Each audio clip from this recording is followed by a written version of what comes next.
Iniciei a gravação, já tenho uma mensagem. E aí, gente, boa tarde, tudo bem com vocês? Iniciando aí mais uma aula de hoje de História, professor José Neto, Instituto Educarte, agora com o Instituto Educarte aí, ó, produção cinematográfica hollywoodiana. Isso aí, Pablo, tamo junto, hein? E aí, produção cinematográfica agora, né? Efeitos especiais, Matrix, Hollywood, né? Tudo que é uma maravilha só para você passar na prova da ESA, ok? Vamos começar a nossa aula de hoje? Gente, olha só. Eu sei que toda aula eu falo assim, gente, essa matéria é importante, essa matéria é importante. Eu sei disso. Mas hoje é muito, muito importante. Por quê? A gente vai estar falando de um período da história republicana em que a gente vai falar de um cara que foi um divisor de águas da história da política. Até hoje, em pleno 2020, alguns políticos tentam se aproximar da imagem de Vargas, enquanto outros odeiam Vargas. Vargas, se você conversar com uma pessoa velhinha, né, de 70, 80 anos, como por exemplo a minha avó, meu avô, são pessoas que comentavam sempre sobre Getúlio Vargas. Né? Por quê? Ele é um cara que foi, como eu disse, um divisor de águas da história da política brasileira. Agora, como eu disse, divisor de águas da história política brasileira, né? E aí fica ao seu critério, se for para o melhor ou para o pior. Mas podemos dizer que, sem dúvida nenhuma, que sem ele nós não teríamos o Brasil com a cara que nós temos hoje. Antes de Getúlio Vargas, o Brasil era um país tipicamente rural, né? Então a pessoa, quando tinha que, por exemplo, fazer a barba, ela tinha que ir lá no riacho, pegar uma caneca, uma cumbuca d'água para poder fazer a barba, né? Quando a pessoa queria utilizar o vaso sanitário, a pessoa ia para o meio do mato. Isso é o meio rural. Agora, após Getúlio Vargas, nós tivemos um processo de urbanização. Nós tivemos um processo de crescimento e expansão das cidades. E sem dúvida nenhuma, esse cara foi, por isso, um divisor de águas. Ele mudou a orientação política do Brasil. Ele mudou a orientação econômica do Brasil. Ele modificou para sempre a cultura brasileira. Calma aí, professor, até a cultura? Sim, sabe por quê? Por exemplo, antes de Getúlio Vargas, o samba, ele era caso de polícia. O samba, esse ritmo musical, né, exportação do Brasil, ali nas aberturas das Olimpíadas, foram vários sambistas. Por quê? A imagem do Brasil lá fora é o samba. A imagem do Brasil lá fora é a Sapucaí, são as escolas de samba. E quem foi que começou com as escolas de samba na história do Brasil? Getúlio Vargas. Tá? Você vê que até a nossa cultura teve uma marca indelével desse gaúcho de São Borja, chamado Getúlio Vargas. Ele foi um cara fundamental para a história do Brasil. O meu papel aqui não é dizer se ele foi bom ou se ele foi ruim, mas é entender as circunstâncias, as características e principalmente focado na prova da ESA. Então, como vocês vão ver aqui no final da aula, em que a gente vai fazer uma bateria de exercícios, né, você tem ali 8 a 9 questões só sobre um período específico do Getúlio Vargas. Né? Então, para você ver que é um cara que é cobrado, é um cara que é recorrentemente colocado em provas, seja da ESA, seja do Enem, seja da SPSEC, seja de qualquer prova que você for fazer que envolva o nome História do Brasil. Então esse cara foi um divisor de águas, e o que a gente vai entender aqui é justamente esse sentido complexo e amplo, destacando as coisas principais referentes à presidência e o governo desse camarada aí bonitão que está na foto, Getúlio Vargas. Ok? Como eu disse, um divisor de águas da história do Brasil. No próximo slide, no slide seguinte, como vocês vão ver, ó, vou apertar aqui, ó, o botão imaginário, passou, né? Tá aí o slide. Isso daí, gente, é um slide que você tem que, não vou dizer decorar, mas internalizar na sua cabeça. Você tem que assimilar. Se você puder, esse slide vai ficar daqui a pouco para você disponível. Se vocês puderem imprimir esse slide, né, e botar ali de frente para o espelho quando você escova o dente, melhor ainda, porque você vai associar os períodos e os nomes desse governo tão complexo e tão grande e tão importante que foi Getúlio Vargas. Galera, nós chamamos, os historiadores chamam, esse período de 15 anos de governo de Getúlio Vargas como a famosa Era Vargas.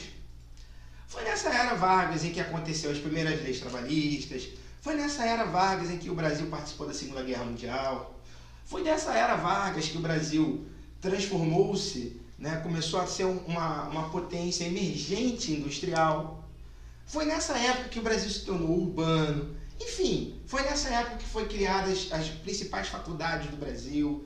Olha quanta coisa importante aconteceu. E foi durante esse período chamado de Era Vargas, durante 15 anos. Vale lembrar que, né, toda vez que a gente fala em Getúlio Vargas, a pessoa fala assim, o cara que se suicidou, foi ele, mas ele se suicidou num segundo período. Então você vê que o cara gostava mesmo da presidência, né? O cara gostava do poder de fato, porque ele ficou 15 anos numa tacada só, de 30 a 45, e voltou em 1950 até 54, que é quando ele se suicida. Agora, esse tema vai ser um tema que a gente vai ver daqui às 2 aulas, né?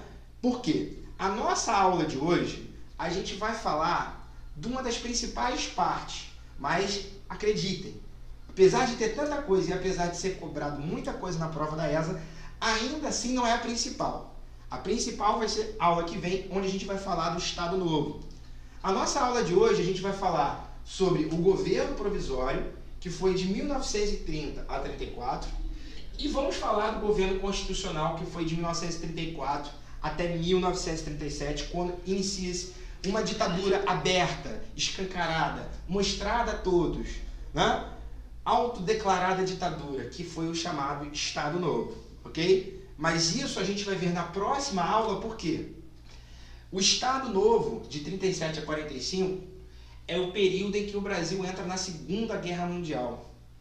E esse período da Segunda Guerra Mundial foi, sem dúvida nenhuma, posso dizer aqui, que foi a segunda época mais importante da história do Exército. Primeiro foi a Guerra do Paraguai, onde praticamente o Exército nasceu, e o segundo foi a Segunda Guerra Mundial, em que o Brasil entrou ao lado dos aliados contra o nazifascismo na Europa. Isso tudo durante o governo Vargas.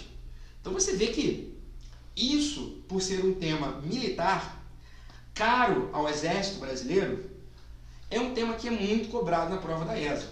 Tá? Então a gente vai ver o Brasil na Segunda Guerra Mundial, o Estado Novo, na nossa próxima aula, ok? Na aula de hoje, como eu disse, a gente vai ver sobre governo provisório e governo constitucional. Show de bola? Próximo slide, a gente vai ver aqui o início desse governo de Getúlio Vargas. Olha só, gente, vamos associar aí, tá? E começar a abrir o coração e a mente para a gente entender melhor esse período.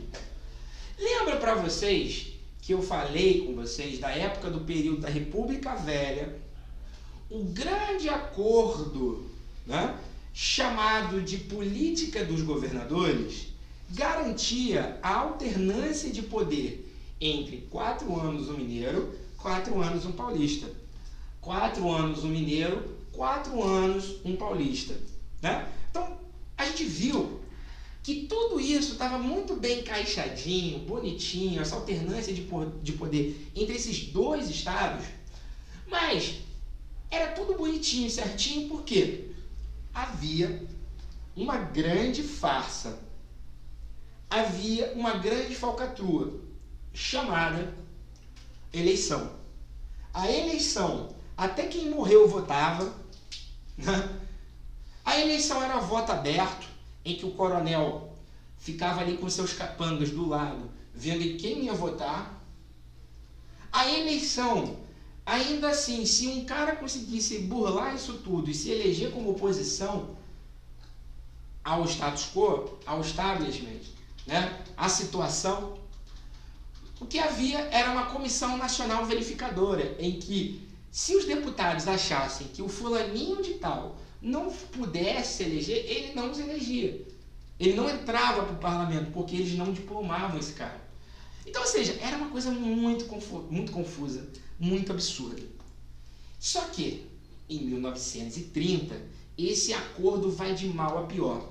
Por que vai de mal a pior? E aí é fundamental você entender isso aqui que eu vou dizer agora. Bem, em 1929, o principal parceiro econômico do Brasil era Estados Unidos. O Brasil vendia toneladas e toneladas de quê? De café. Em 1929, houve a famigerada, a famosa, a infame crise de 29, em que os Estados Unidos quebrou e levou junto para o buraco vários países que comercializavam com os Estados Unidos e dependiam dos investimentos norte-americanos. Entre eles o Brasil. O Brasil vendia café para os Estados Unidos e os Estados Unidos pagavam em dólar para o Brasil. Esse interesse comercial de perpetuação da produção cafeeira e dos barões do café e dos grandes coronéis do café era muito vantajoso que eles comandassem a política. Então a gente viu que a República Velha foi uma república em que governou não em prol de todos os brasileiros, mas principalmente privilegiou um determinado grupo. Qual grupo? Privilegiou a elite cafeeira. E dentro dessa mentalidade, acabando o governo de Washington Luiz, que era um paulista, ele teria que indicar à próxima presidência um presidente mineiro, um político mineiro. Foi isso que aconteceu? Não. Os paulistas, com medo de algum governo, como por exemplo de Minas Gerais, não fazerem, melhor dizendo, uma política pró-café, eles resolveram virar a mesa. Né? Eles resolveram chutar o pau da barraca e falar, olha, vamos perpetuar com um cara chamado Júlio Prestes, outro paulista. E aí foi nesse contexto, prestem bem atenção, que Minas Gerais, que se sentiu ameaçada com essa atitude de perpetuação de um paulista no poder, Minas Gerais buscou alianças com estados periféricos, ou seja, estados que não eram tão importantes assim como São Paulo e Minas Gerais. E esses estados foi o Rio Grande do Sul, como governador do Rio Grande do Sul, que era o Getúlio Vargas, e vice-presidente dessa chapa eleitoral seria João Pessoa, o governador da Paraíba. Ok? Então, Minas Gerais, para poder reformar a política nacional, deu um passo para trás e chamou o estado do Rio Grande do Sul e da Paraíba, falando assim, olha, vamos barrar esses paulistas. Então, o processo político de 1930, as eleições, foi uma eleição muito conturbada. Por que conturbada? Porque havia grandes expectativas entre vários setores da população brasileira em que Getúlio Vargas ganhasse, porque ele representaria uma esperança. A campanha eleitoral de Getúlio Vargas foi uma campanha denunciando a farsa da República Velha, denunciando a corrupção eleitoral, denunciando que o Estado só governava para os cafeeiros e não para o povo brasileiro. Então isso gerou uma grande expectativa. E foi uma eleição muito polarizada, né? Envolvendo ódios, rancores e amores ao mesmo tempo. E um dos casos mais emblemáticos nesse processo eleitoral foi o caso de João Pessoa, que era o vice da chapa de Getúlio Vargas. E aí foi interessante porque João Pessoa ele se envolveu num conflito interno de interesses familiares particulares e acabou sendo assassinado. Agora, Getúlio Vargas usou a morte desse vice-presidente chamado para justamente falar, olha o que os paulistas estão fazendo, estão sabotando o governo. Olha o que os paulistas estão fazendo, eles não estão aceitando que a gente entre no poder. E isso tornou a eleição ainda mais polarizada. Agora, o resultado eleitoral não deu outra surpresa. Quem chegou a ser eleito foi Júlio Prestes, mais uma vez outro paulista. E aí o que eu acho muito interessante é que quando você vê essa bandeira, né, da Paraíba, que é uma bandeira rubro-negra, né, e que está escrito lá Nego. Eu não sei se você já viu essa bandeira, né? Eu sempre fiquei muito curioso. Pô, Nego? Por que Nego? A bandeira da Paraíba. Foi um protesto do estado da Paraíba contra os paulistas, dizendo assim, olha, eu nego esse processo eleitoral. Eu nego o resultado eleitoral da eleição de Júlio Prestes, um outro paulista. E foi nesse sentido que Getúlio Vargas, em outubro, né, após as eleições de 1930, ele não aceita o processo eleitoral e parte para cima com as tropas gaúchas até o Rio de Janeiro. Aqui, né, a capital do Brasil.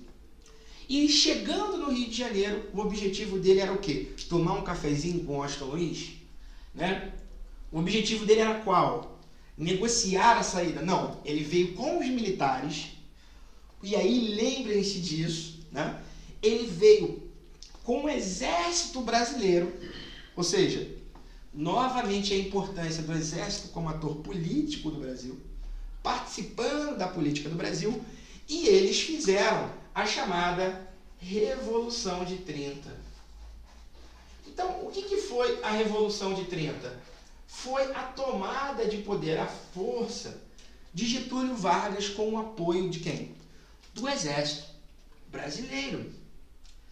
No próximo slide, aí você vai ver em que isso também é fundamental para a gente entender esse primeiro governo de Getúlio Vargas, que foi o chamado governo provisório.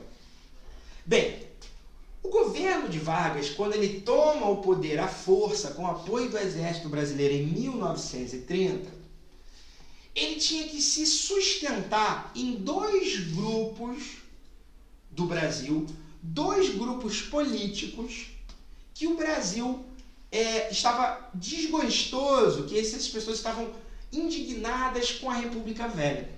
E quais eram esses dois grupos? E aí, Getúlio Vargas, vale um detalhe, ele parece aquele equilibrista, né, que fica num barbante, equilibrando um peso de um lado para o outro. Por quê? Esses dois grupos que estão aí no slide, né, são fundamentais para a gente entender o conflito desde o início da República, desde o início da Era Vargas, que eram dois grupos quase que óleo e água, né? Dois grupos opostos, dois grupos com pensamentos distintos, mas que compraram barulho de Getúlio Vargas para fazer a Revolução de 30. Guardem bem, esses dois grupos eram, de um lado, os tenentes do exército, ou seja, o exército apoiou essa tomada. E qual era o projeto dos militares? Era aquele que a gente viu, né, o positivista, ou seja, um poder autoritário, centralizado na mão de pessoas que estão dispostas a mudar o Brasil. Então o exército, ele tinha uma ideologia, né, exatamente, do tenentismo, Pablo, né? A ideia do tenentismo era resgatar a ideia do positivismo. Lembra que a gente viu o positivismo, né? Na proclamação da República, o que é o positivismo? É ordem e progresso, está no lema da nossa bandeira. O que é o positivismo? O positivismo é um poder centralizado na mão de pessoas que estão dispostas a mudar o Brasil. Para os tenentes, para o exército e para os positivistas, o parlamento, né, como a gente viu, os vereadores, os deputados estaduais e deputados federais não passavam de blá blá blá, não passavam de mimimi. Por quê? Se a lógica é governar pelo Brasil, eu não preciso de opositores, porque eu sei o que é melhor para o Brasil. Então a lógica do exército é uma lógica positivista e que é, como eu disse, autoritária e centralizadora. O exército, na política, não gosta muito de ser contrariado. O exército, né, os generais, os tenentes, eles não gostam de ouvir conselhos de outras pessoas. Eles participam do debate e eles é que fazem a própria política. Então, de um lado, nós tínhamos os tenentes que tinham esse pensamento e essa ideologia, e aí entra o que é um barato para vocês pensarem. Um outro grupo que desejou apoiar também a tomada de Getúlio Vargas, que foi quem? A classe média urbana. Quem era a classe média urbana? O professor, o médico, o advogado, o jornalista, né? Profissionais liberais, funcionários públicos. Ou seja, a classe média.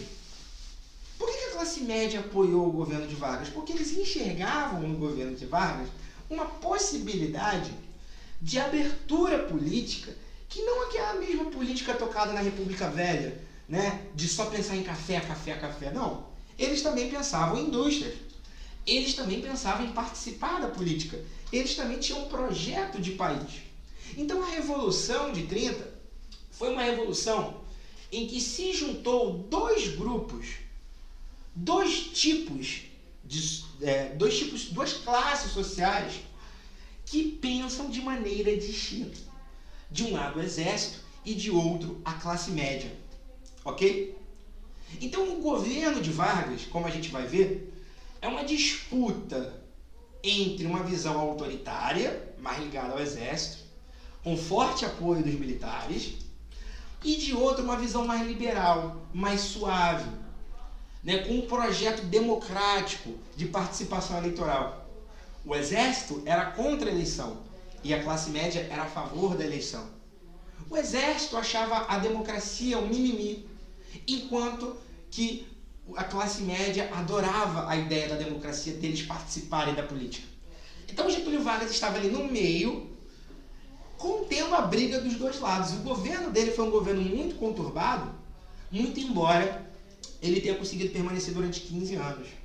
Então é importante que Getúlio Vargas, desde o início do seu governo, era um governo que visava, no seu discurso, modernizar a economia brasileira, modernizar a política brasileira e, sobretudo, né, acabar com aquele problema da corrupção eleitoral que havia na República Velha.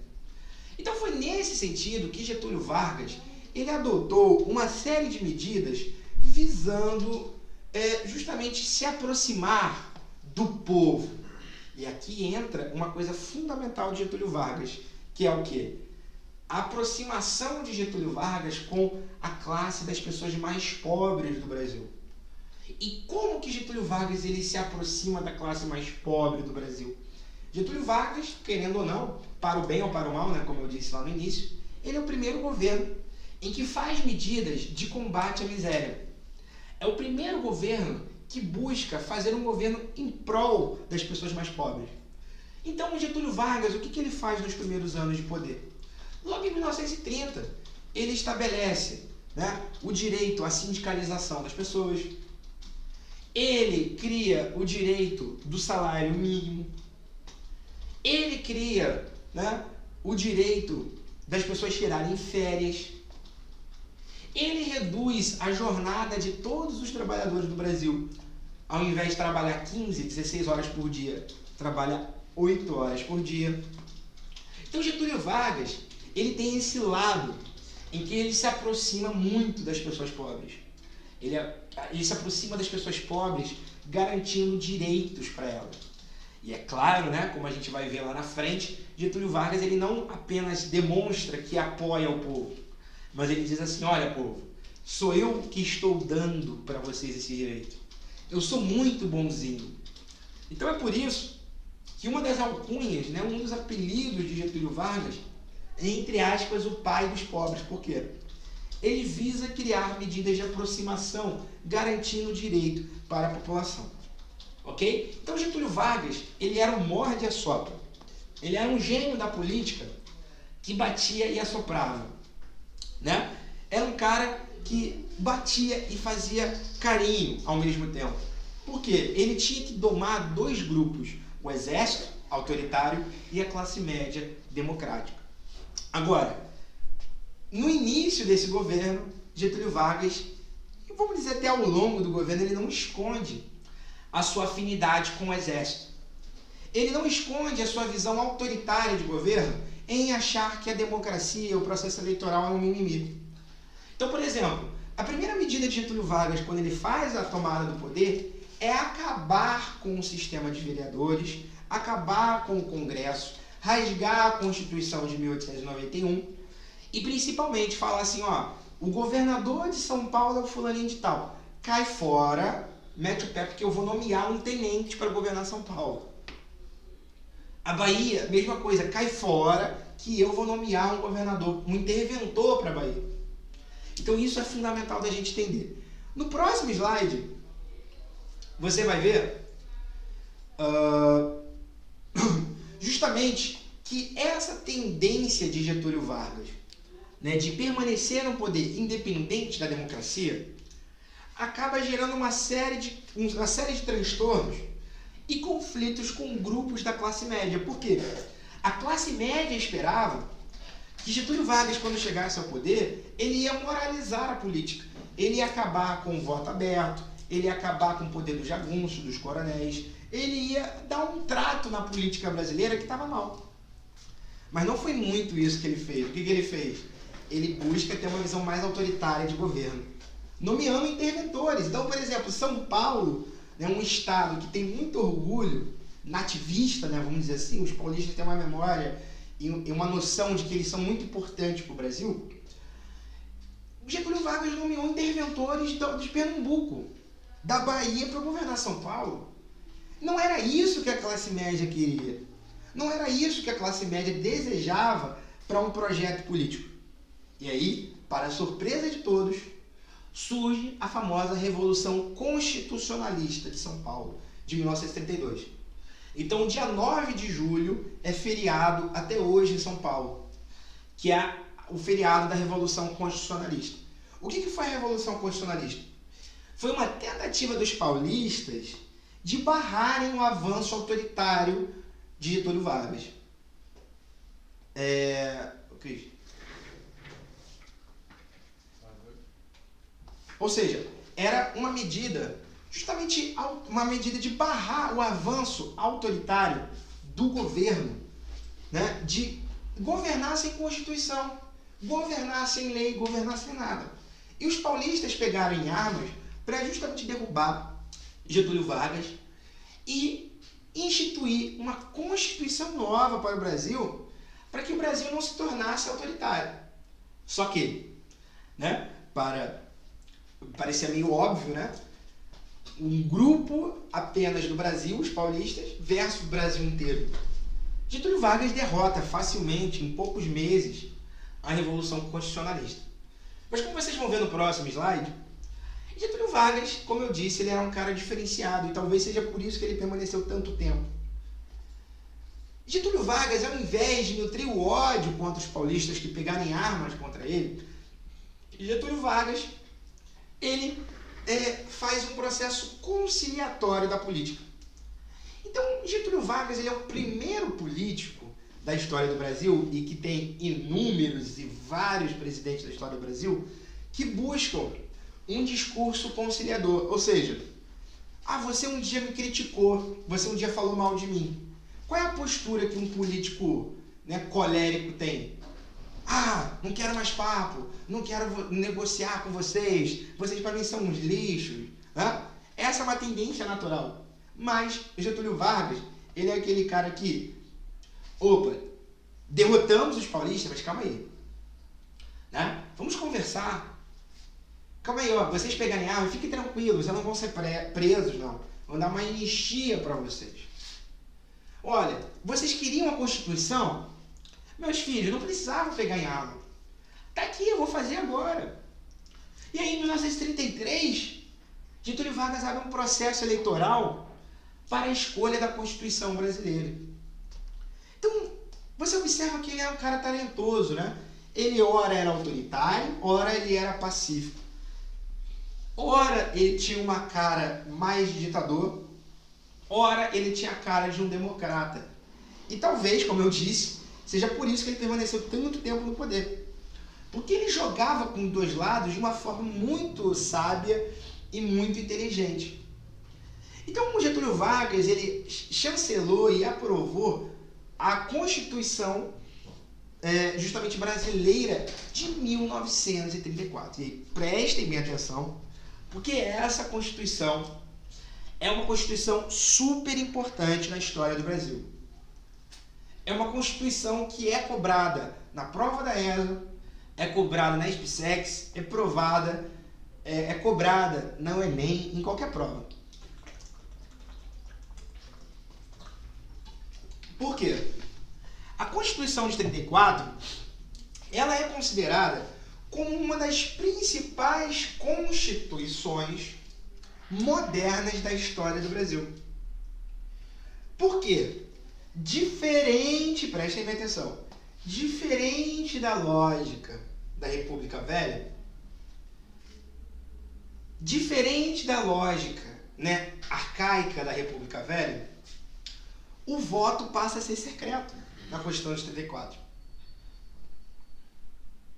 As mulheres que antes não tinham direito de participar do processo político, nem votar e nem ser votadas, agora podem participar do processo político. E aí você vê a foto ali da primeira deputada eleita, né? Tu vê ali um mar de pessoas de terno e gravata, roupa preta, e só uma mulher bela ali, né? Arejando aquele ambiente com uma roupa alva, com uma roupa branca. Né? A primeira deputada eleita do Brasil. Né? Ou seja, a mulher pode participar do processo político. Getúlio Vargas, nessa Constituição, isso aí não foi ele, mas os deputados reconheceram isso.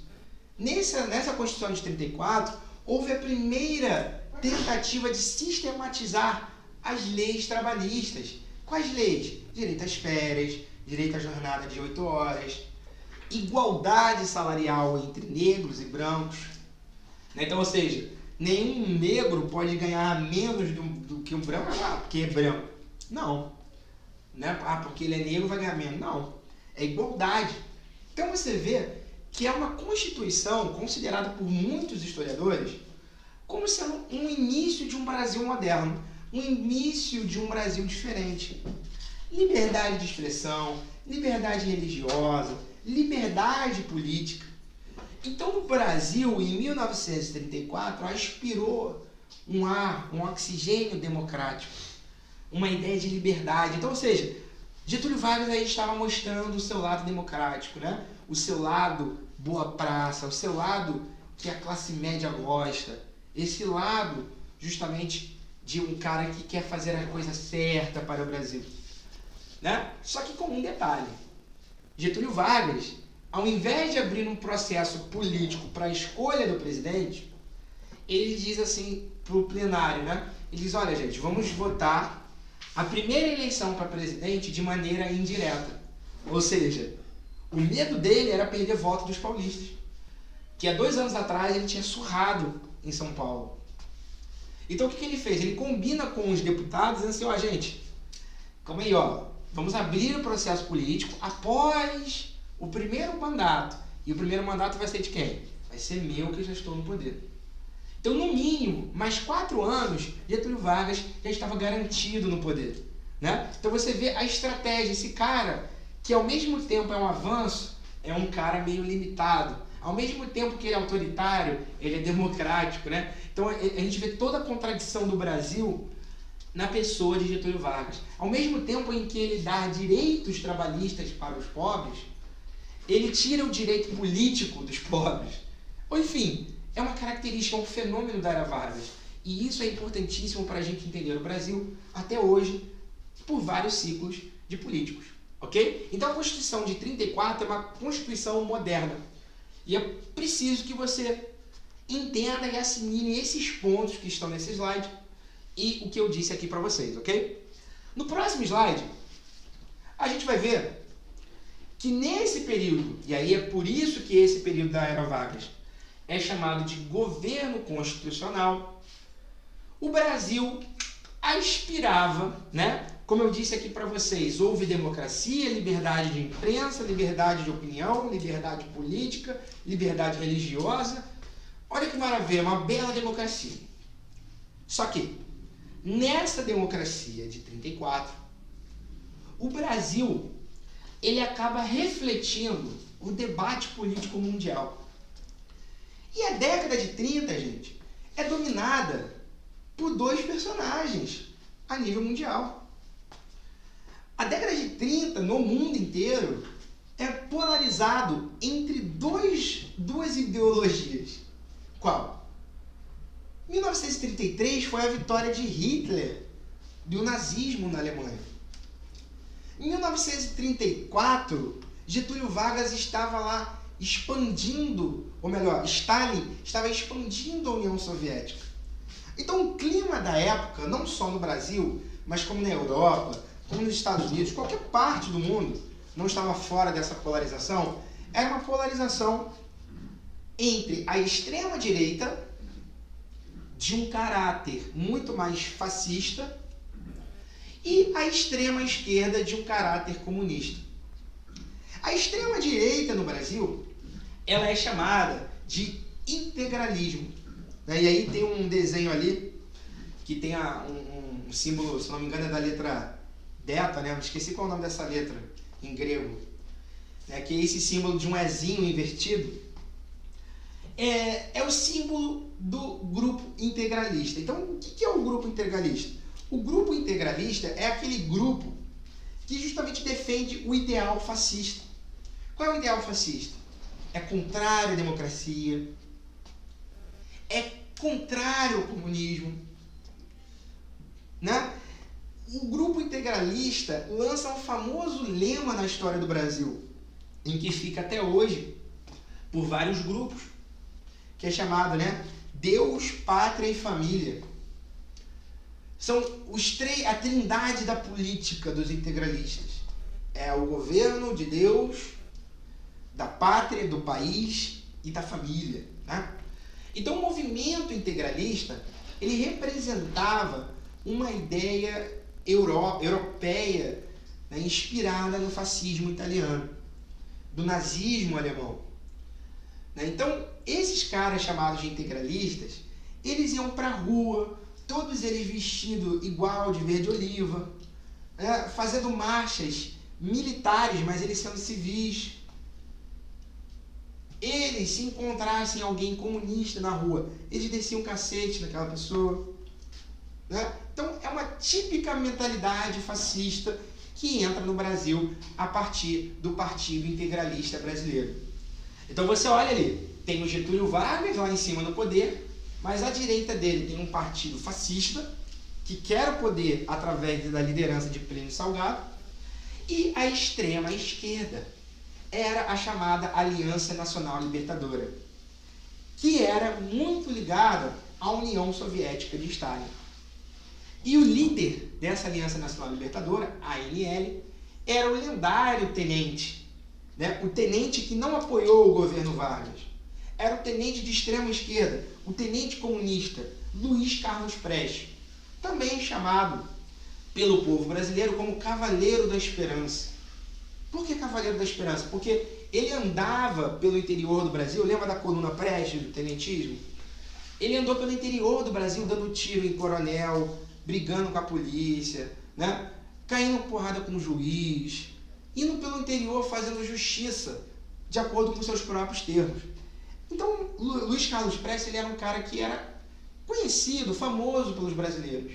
E ele era um cara comunista na década de 30.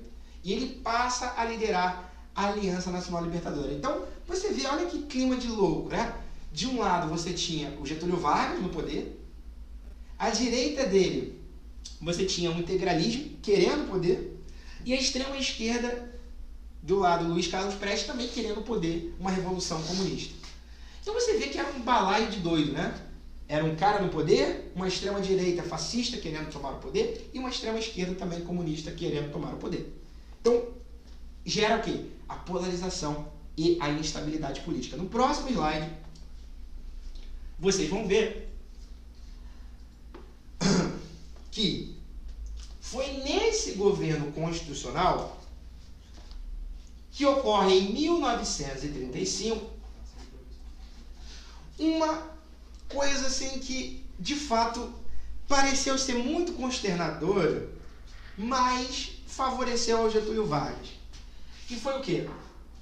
A chamada intentona comunista. O que foi a intentona comunista? Bem, como eu disse, Getúlio Vargas lá em cima com poder, direita, Partido Integralista, e a esquerda, Aliança Nacional Libertadora.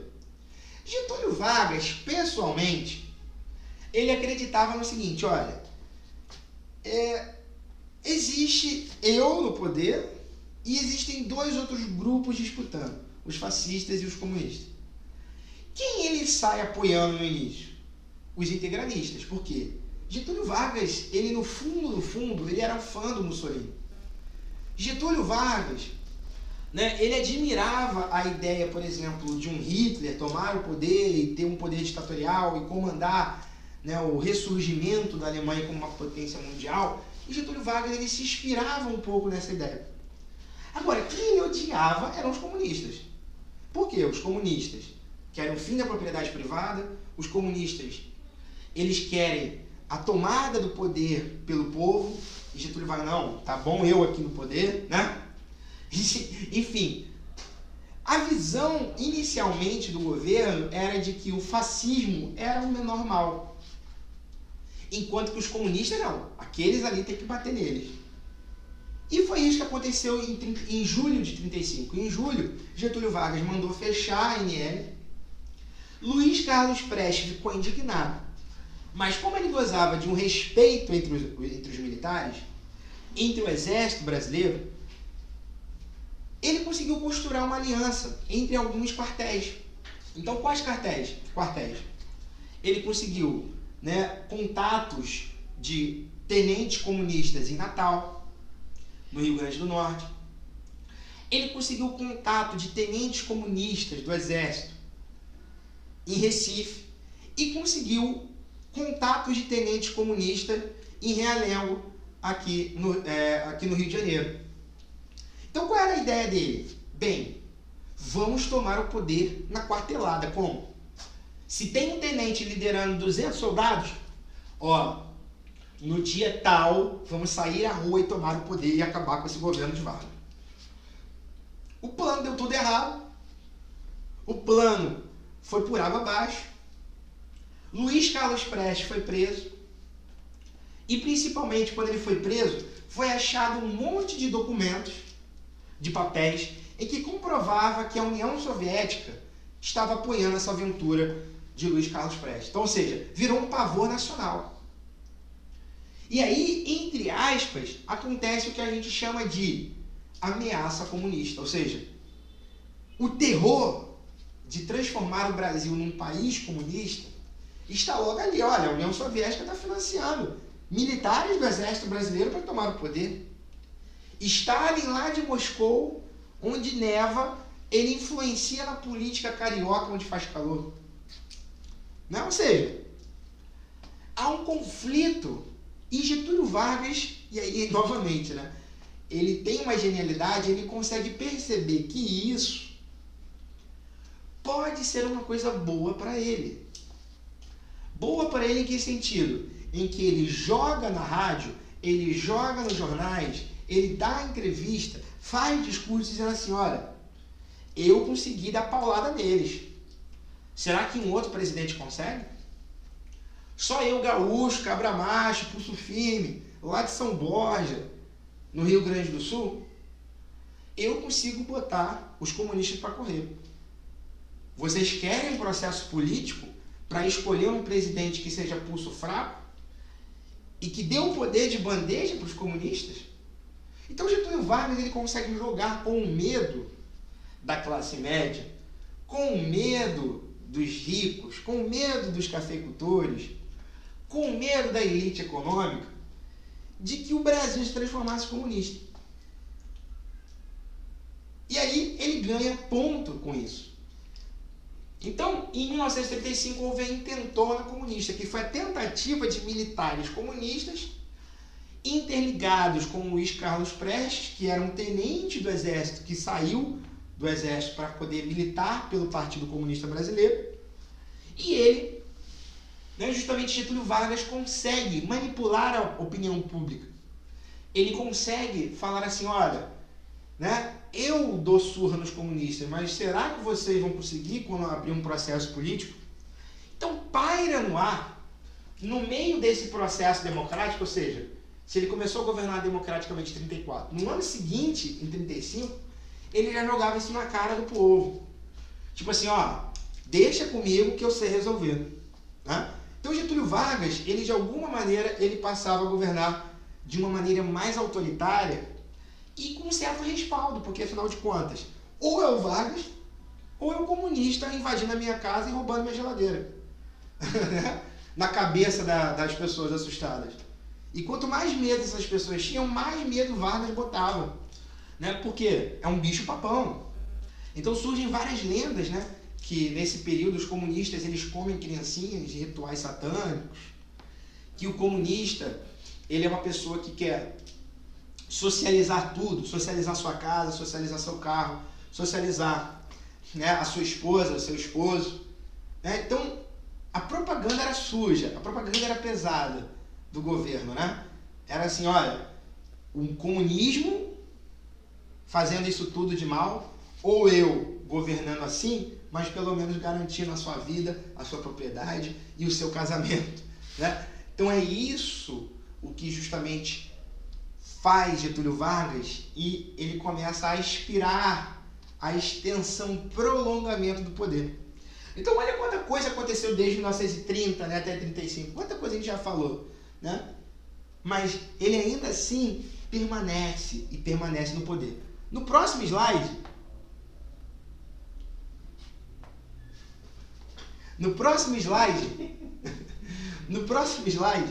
você vai entender justamente que, né, passando-se os anos e Getúlio Vargas permanecendo no poder, mas segundo a Constituição de 34, em 1938 haveria eleição e entraria um novo presidente, Getúlio Vargas começa a coçar o cabelo, né? Começa a pensar, meu Deus, o que eu faço? Né? Vai ter um processo político, eu vou cair fora. E ainda não fiz as coisas que eu quero fazer para o Brasil. O que eu faço? Ele começa a pensar. Né? E aí, o general dele, que era ligado ao Partido Integralista, ou seja, era um cara fascista, que era o Dutra, ele, dentro do partido fascista, integralista, melhor dizendo, né, que ele fazia parte, ele consegue achar uns papéis feitos pelo Partido Integralista, em que o Partido Integralista ele faz uma propaganda chamando de Plano Cohen. O que é o Plano Cohen? É uma imaginação na cabeça do integralista, escrevendo uns documentos, imaginando como seria a invasão do comunismo no Brasil. Bem, 35 não deu certo, mas agora vai dar, com mais dinheiro da União Soviética, com invasão do Exército Vermelho no Brasil. Eles estão invadindo as casas, roubando tudo de todo mundo, né? Tirando os filhos dos pais, acabando com a religião católica. Ou seja, era uma imaginação que o Partido Integralista escreveu como uma propaganda deles. Só que quando Getúlio Vargas ele leu isso, ele teve uma ideia genial. Ele falou, olha, já sei o que eu vou fazer. Eu vou para a Rádio Nacional, no programa chamado Hora do Brasil, e vou ler para o povo brasileiro o que os comunistas estão querendo fazer. Ou seja, olha a sagacidade dele. É uma fake news. O Plano Cohen era uma imaginação de um dos integralistas. Só que Getúlio Vargas ele transforma isso numa fake news. Né? Ele vai no rádio e fala assim, gente, vou ler aqui para vocês, ó. Tá acontecendo isso. Os comunistas vão invadir o Brasil nesse dia. Os comunistas vão invadir a sua casa, vão quebrar a imagem dos santos que você tem de igreja católica, vão acabar com as igrejas, vão destruir o Cristo Redentor, né? Vão acabar com o seu casamento, vão tirar os filhos aí da sua casa e vão fazer uma lavagem cerebral na cabeça deles para eles serem comunistas. Né? Isso foi um pavor. Só que no fundo isso tudo era uma grande mentira. Era uma grande fake news. Por quê? O Plano Cohen não era um plano concreto dos comunistas invadirem o Brasil e transformarem no Brasil um país comunista. Não, não. O Plano Cohen era uma invenção, uma literatura. Só que Getúlio Vargas pegou isso e falou, olha o que vai acontecer. E aí, justamente Getúlio Vargas fala o seguinte, olha, isso na rádio, né? Acabou a Constituição, chega, foi bom enquanto durou a democracia, não vai ter processo político, não vai ter nada, porque sou eu quem vai salvar o Brasil. Sou eu que já barrei os comunistas em 35 na intentona e que vou barrar de novo. E aí o que Getúlio faz? Rasga a Constituição, rasga o processo político e se proclama um ditador. E faz o chamado Estado Novo. Ou seja, Getúlio Vargas, ele vai surfando na onda até o limite do tempo, quando ele tem que entregar o poder para um novo presidente. Só que no meio desse fim, ali já nos 45 do segundo tempo, ele marca um gol. Qual gol? Ele rasga a Constituição e fala assim, olha, a partir de agora nós vamos ter um Estado novo, em que eu que vou governar e vocês não vão falar nada. Agora é uma ditadura. E aí Getúlio Vargas fica de 37 até 45, com o fim da Segunda Guerra Mundial. É nesse período do Estado Novo em que Vargas ele implementa uma série de medidas na história do Brasil e que modifica para sempre a nossa história. É nesse período em que Getúlio Vargas assume o poder e abre, né, e diz para todos, olha, agora sim é uma ditadura. Vocês falavam que eu era ditador? Não era. Agora é. E aí foi nesse período em que ele prendeu uma série de autores, foi nesse período que ele prendeu uma série de políticos, uma série de jornalistas, torturaram jornalistas, torturaram deputados, torturaram civis, professores foram presos, advogados foram caçados, né? Ou seja, era a primeira ditadura do Brasil. Então, abertamente. Então, a gente pode dividir a história do Brasil com essa divisão, né? Entre pré-Getúlio Vargas e pós-Getúlio Vargas. É o Getúlio Vargas que inaugura o primeiro período ditatorial da nossa história. E é nesse sentido que a gente começa o Estado Novo, mas calma aí, que é na aula que vem que a gente vai ver isso, porque é nesse período que entra a Segunda Guerra Mundial na história do Brasil. Ok, gente? Vamos lá fazer os exercícios? Próximo slide. Página 300 da apostila.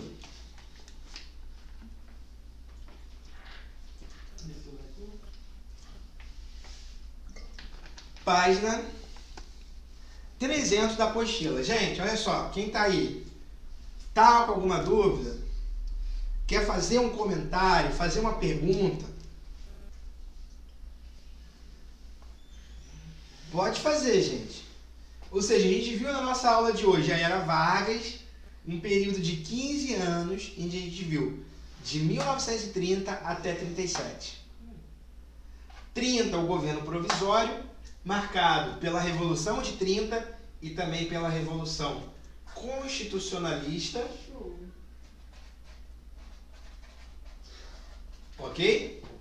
E inaugurando também o período do governo constitucional, em que aconteceram uma série de coisas. Primeira delas, a Constituição de 34, a intentona comunista e o chamado Plano Cohen. Show de bola? Alguém tem uma dúvida, comentário sobre a matéria?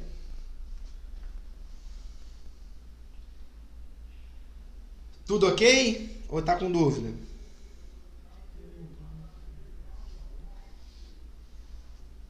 Hã?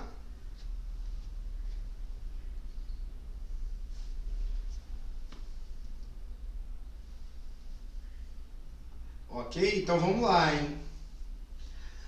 Página 300. Vamos lá. Com a promulgação da Constituição de 34, a segunda Constituição do período republicano brasileiro, inicia-se o período constitucional da Era Vargas.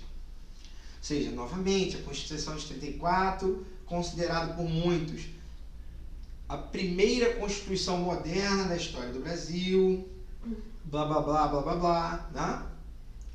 São elementos presentes nessa Constituição, exceto que, ou seja, das 5 alternativas, 4 delas contêm na Constituição de 34. Uma delas não. O voto secreto fez parte da Constituição de 34? O voto feminino fez parte da Constituição de 34? A justiça eleitoral fez parte da Constituição de 34? A jornada de trabalho não superior a 8 horas?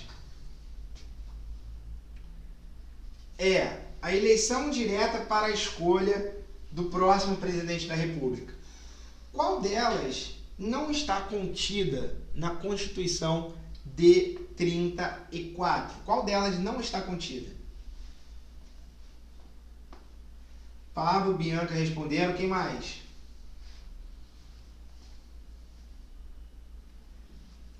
Cadê o Pedro, Lucas, Natan?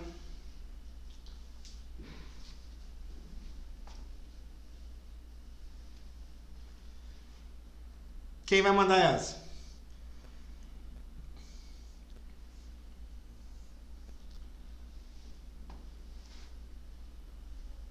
Hã? Qual letra?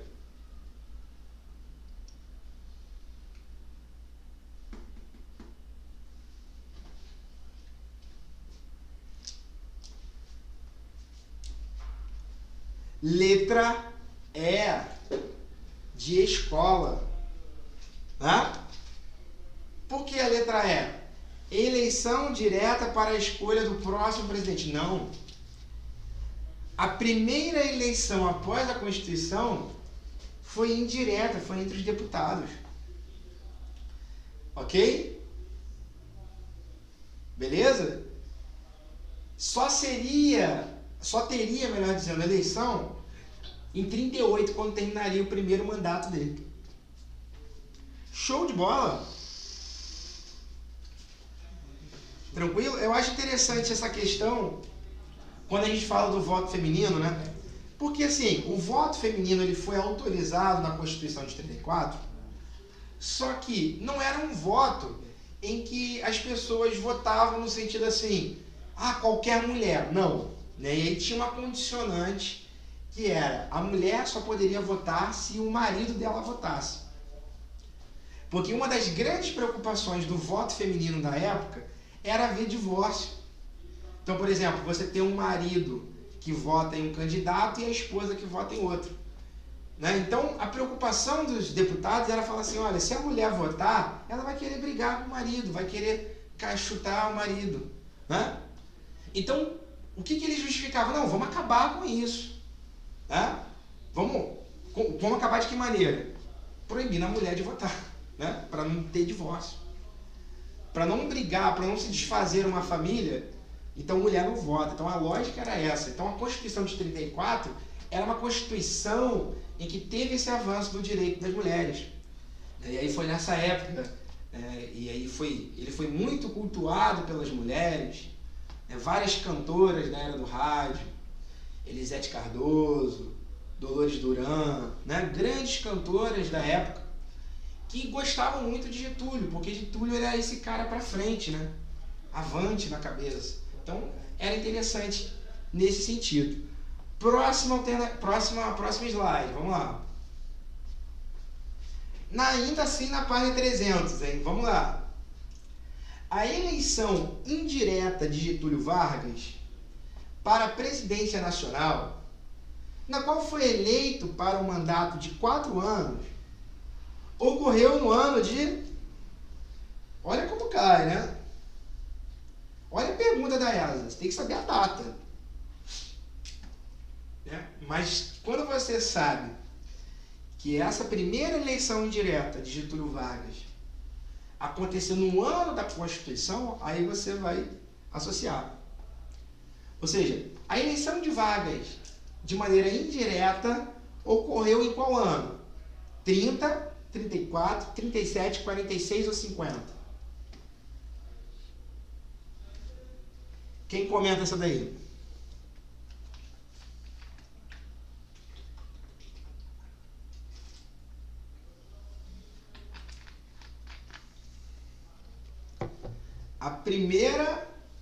A eleição indireta de Vargas para a presidência nacional, na qual foi eleito para um mandato de 4 anos, ocorreu no ano de quê?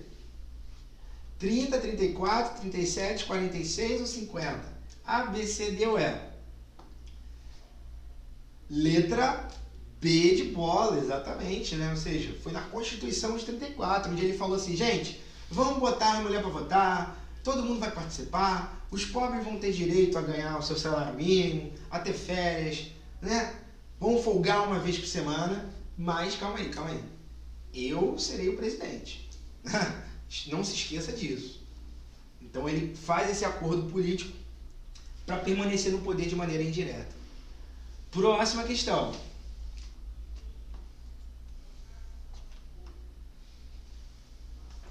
Essa questão, ela não está na apostila, mas é da ESA, tá bom? Então você vê que é tema recorrente.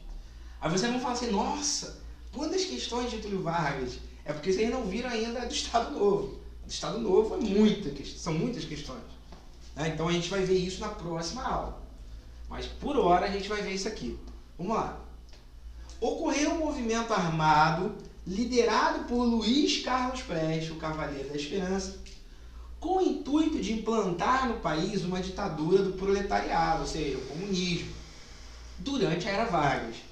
Esse episódio da história é conhecido como o quê? Revolução Constitucionalista, Intentona Integralista, Revolta Armada, Revolução Democrática de 64 ou Intentona Comunista? Qual foi o nome do movimento, né, que tentou colocar a ditadura do proletariado? Ditadura do proletariado é a ideia da justificação de uma ditadura comunista. Letra exatamente aí, ó. Todo mundo acertando, né? Passando, né? Gabaritando história.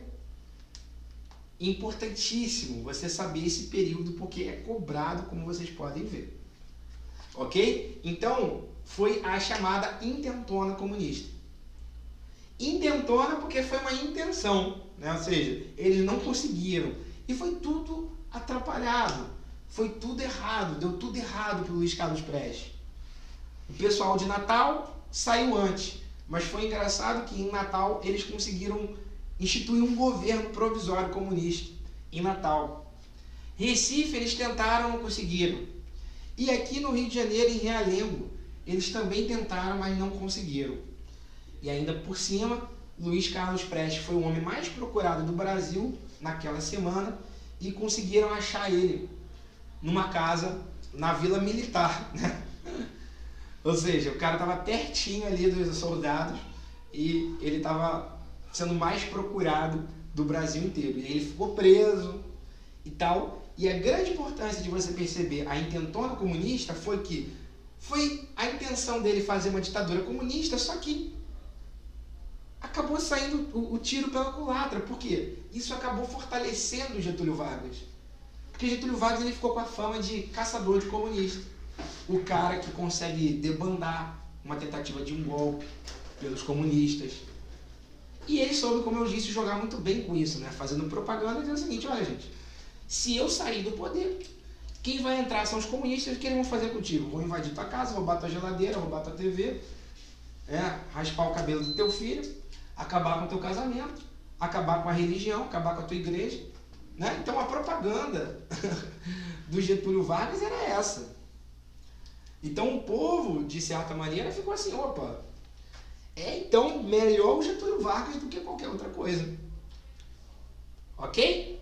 Estão acertando todas, hein? Vamos lá, próxima.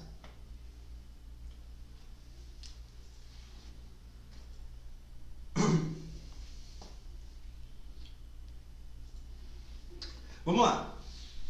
Essa daqui também é da ESA. Então você vê como é recorrente na história da ESA, a prova da ESA, sobre esse assunto de Vargas. Ok? Tá lá.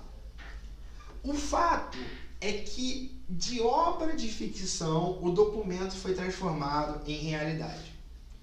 Passando das mãos dos integralistas a cúpula do Exército.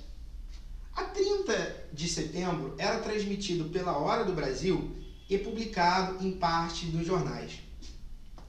Ou seja, a questão está dizendo que houve uma ficção, um documento criado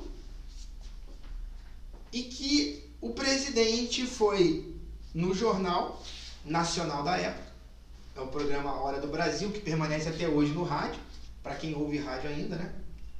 E foi lá e falou, gente, vai acontecer uma bomba, vai acontecer o caos, o Brasil vai pro buraco, né? E aí tá lá a pergunta.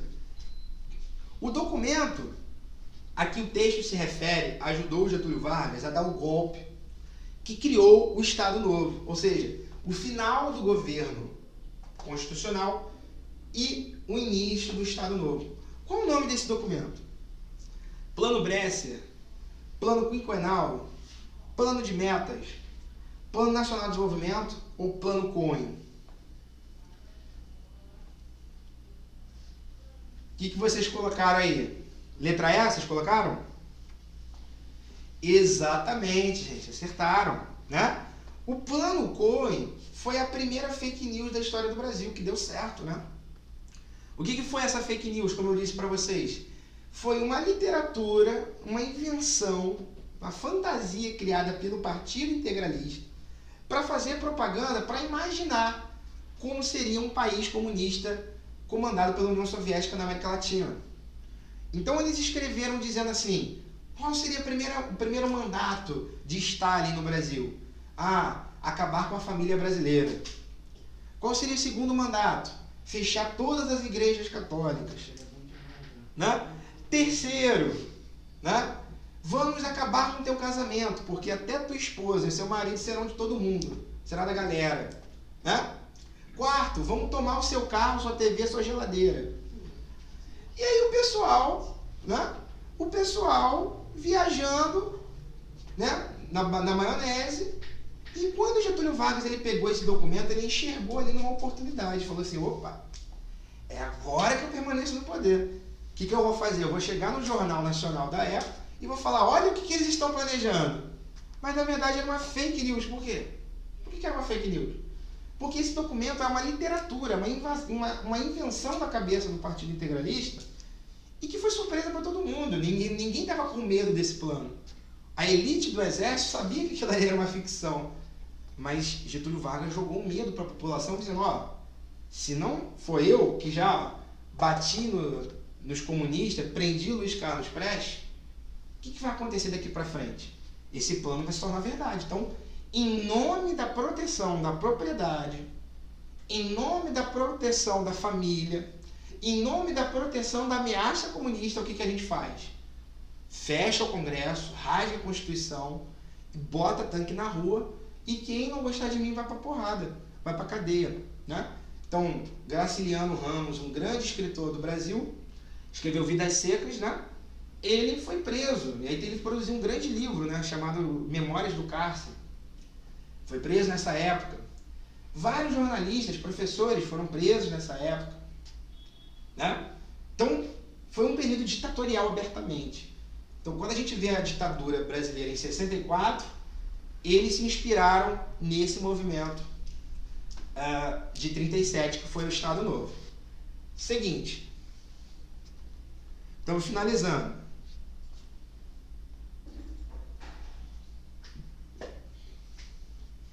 Ah, gente, essa daí, né? Moleza, hein?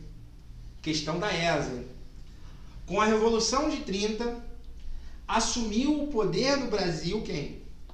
Júlio Prestes, Arthur Bernardes, Afonso Pena, Washington Luiz, Getúlio Vargas.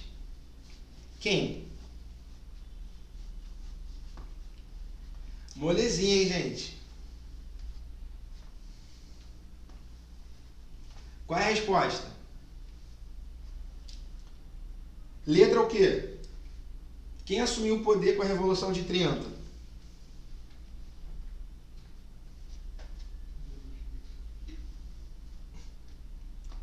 Letra exatamente.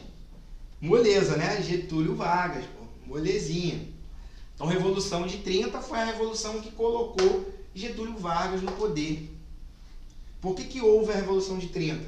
Porque Minas, Rio Grande do Sul e Paraíba não aceitaram o resultado eleitoral, que segundo eles foi uma farsa para perpetuar um paulista no poder, que é Júlio Prestes. E nesse processo eleitoral, né, o governador da Paraíba se meteu numa confusão familiar, né, porque ele foi, vamos dizer assim, ter amizades com esposas que não era dele. E aí o cara foi lá e matou o João Pessoa. Só que esse assassinato que foi da alçada familiar do cara, um lado particular, foi um crime passional, vamos dizer assim, foi transformado num atentado contra, né, João Pessoa. E aí o que o pessoal fez? Mudou o nome da capital do Rio Grande do Norte para João Pessoa. Mudou a bandeira, né, da Paraíba e colocou lá justamente preto e vermelho no lema escrito nego. Então, houve uma mobilização nacionalista em defesa da Revolução de 30. E a última saideira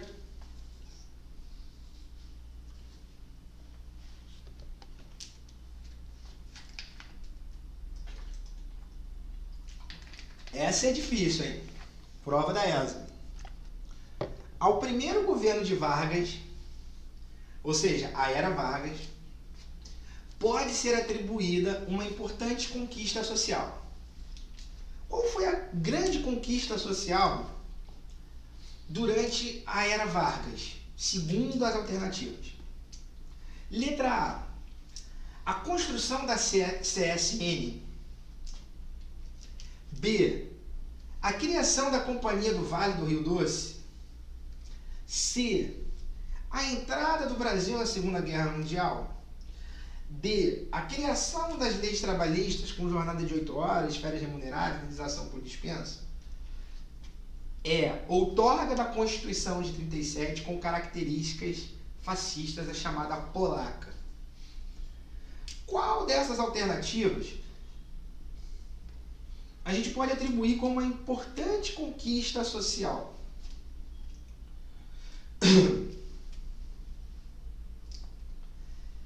Dúvida entre a letra A e a letra D, Bianca. Exatamente.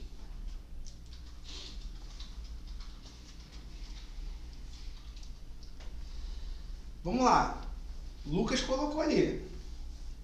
Cadê o restante? Qual, galera? Qual letra? Só pode uma, hein?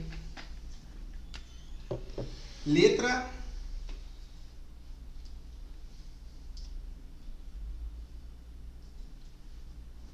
Vai lá, Bianca, qual que você escolhe? A ou D?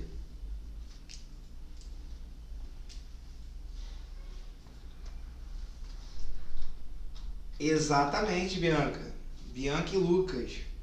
Letra D de dado. É essa a resposta certa. A criação das leis trabalhistas. Bianca, por que não a letra A? Né?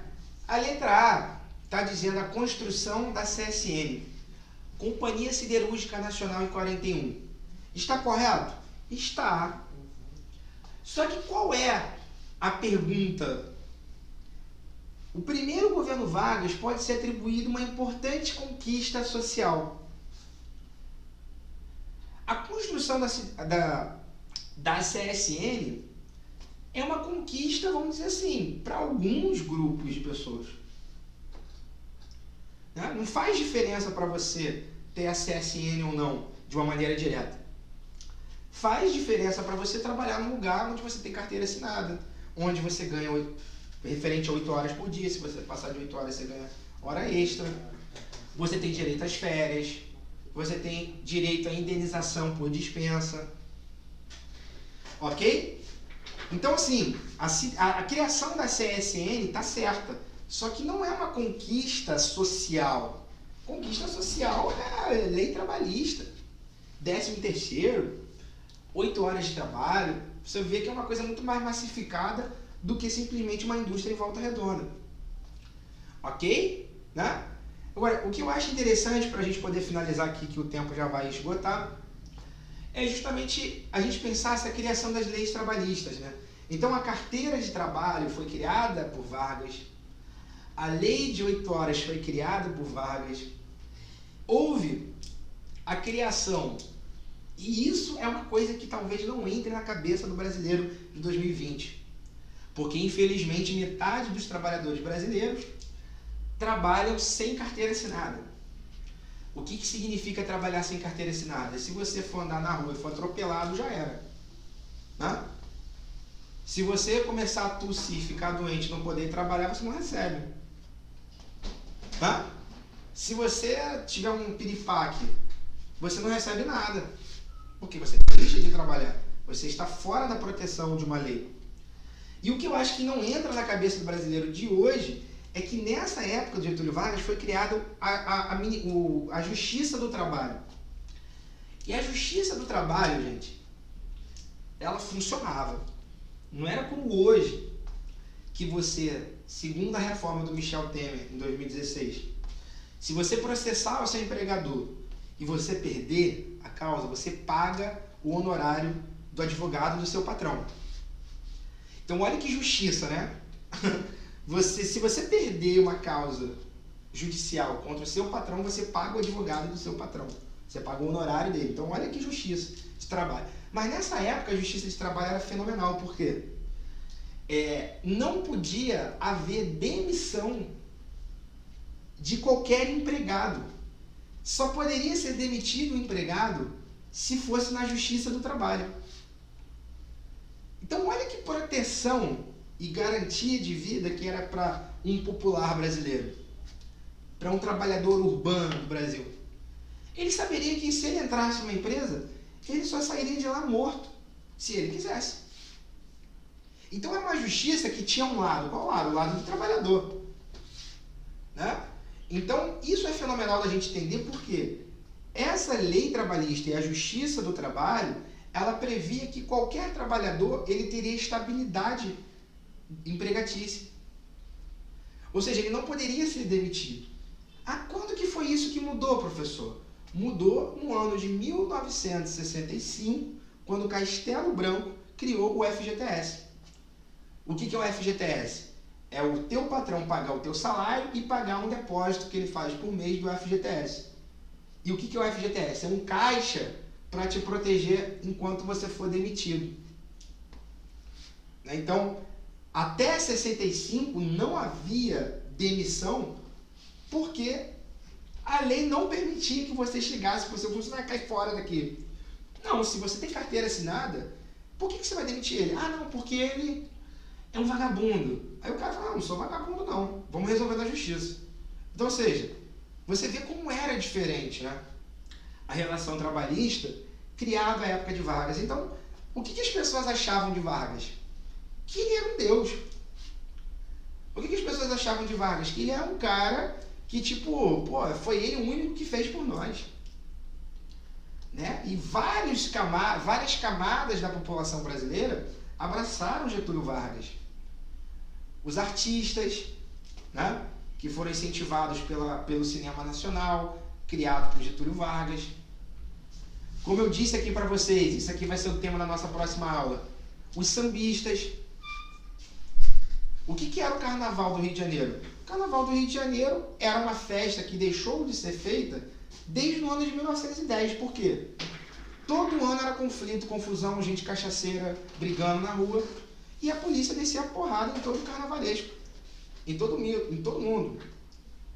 E o que foi o carnaval carioca com Getúlio Vargas? Né?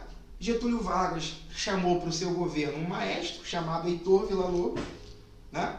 Que fez aquele famoso jingle, né? Né? Da Hora Nacional, né? Que foi esse maestro que criou esse jingle. E quem era esse maestro? Ele era um cara da música erudita e que tomava umas cervejinhas com sambistas na Lapa, né? De dia ele tocava na orquestra e de noite ele tocava samba. E aí o que ele fez? Ele falou, pô, ficou agoniado, cara, esse carnaval tem que voltar, não é possível. Uma festa tão bonita não pode acabar assim, não pode morrer.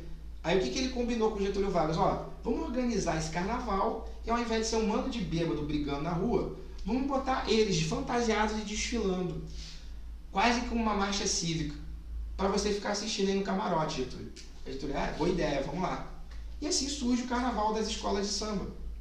Uma marcha cívica de um monte de gente que está fantasiada e de pessoas que não estão bebendo, que não estão ali concentradas numa missão, que é levar a bandeira de sua favela para a vitória, né?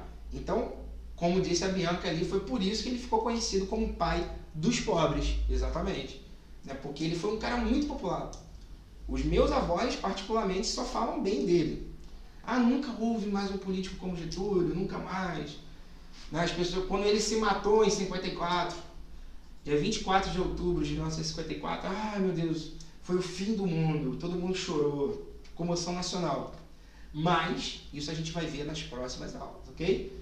Próxima aula a gente vai ver esse Brasil na Segunda Guerra Mundial, Brasil Estado Novo, que foi esse período ditatorial de Getúlio Vargas. Show de bola? Vou postar daqui a pouco para vocês esse slide e postar para vocês também uma lista de exercícios sobre esse tema, tá bom? Gente, alguma dúvida, comentário?